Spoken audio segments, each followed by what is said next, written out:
मोगोयो खाता हूँ। अब ये फिर किससे बना है, फिर लफ्ज़ था मुक्ता, दा को कट करके फिर ओयो लगा के इसको प्रेजेंट बनाया गया। ठीक हो गया। अब इसकी ग्रामर हम दूसरी समझेंगे, वो भी बहुत आसान है। ठीक है, वो तो रजिस्टर पे आपको लेके जाने की ज़रूरत ही नहीं है उसके लिए। ये ग्रामर जो है, ये लिखा है एसो और ये लिखा है काजी। ये ग्रामर सिर्फ नाउन के साथ इस्तेमाल होगी। एसो का मैनी है से, काजी का मैनी है तक, बस। जहाँ भी एसो आए आपने इसका तर्जमा करना है से, जहाँ भी काजी लिखा हुआ है आपने इसका तर्जमा करना है तक। अभी देखिए मिसालें पढ़ते हैं, समझ आ जाएगी। ये क्या है, छिब मतलब घर, आगे आया एसो से, छिब एसो घर से। ठीक हो गया। हवेसा फैक्ट्री, आगे आ गया ये वाला काजी, तो काजी का तर्जमा क्या करना है, तक, फैक्ट्री तक। छिबेसो घर से, हवेसा काजी फैक्ट्री तक, ओतोखे कैसे खायो जाते हो। अब ये लफ्ज़ क्या था, खादा, जिसका मतलब क्या है, जाना।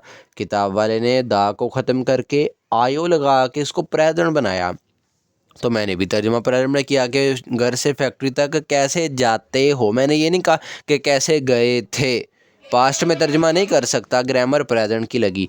मैं ये भी नहीं कह सकता कि घर से फैक्ट्री तक कैसे जाओगे, ये गे फ्यूचर की निशानी है, ये भी गलत हो जाएगा। जो ग्रामर है प्रेजेंट की लगी, तर्जुमा प्रेजेंट में करूँगा। जब पास्ट की लगेगी तब पास्ट में करूँगा, जब फ्यूचर की लगेगी तब फ्यूचर में करूँगा। ठीक है। तो वो कह रहा है छोनिन में फोसरल बस पर थागो सवार होकर खायो जाता हूँ।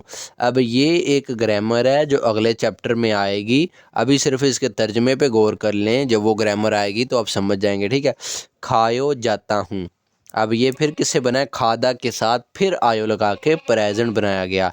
दूसरी मिसाल,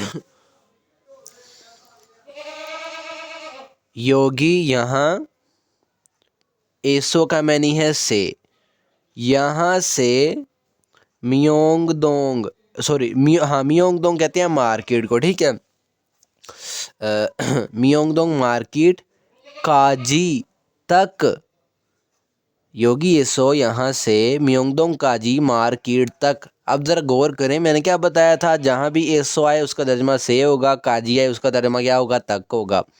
यहाँ से फैक्ट्री मार्केट तक, ओल माना कितना, खोलियो लगता है।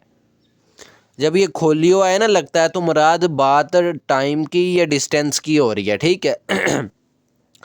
ये असल में लफ्ज़ था, ज़रा गौर कर लें अच्छे से, खोलीदा। खोलीदा का मतलब है लगना। ठीक है, टू सर्व।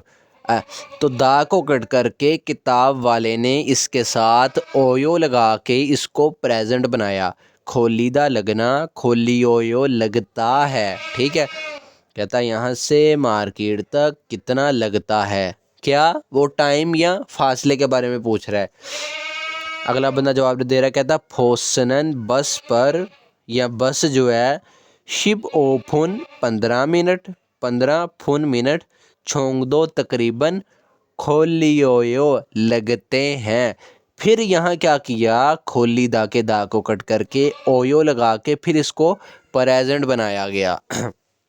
मैं बार बार ये बार रिपीट कर रहा हूँ, जहाँ प्रेजेंट की ग्रामर लगे तर्जमा प्रेजेंट में होगा, जहाँ पास्ट की ग्रामर लगे तर्जमा पास्ट में होगा, जहाँ फ्यूचर की ग्रामर लगे तर्जमा फ्यूचर में होगा। ठीक हो गया।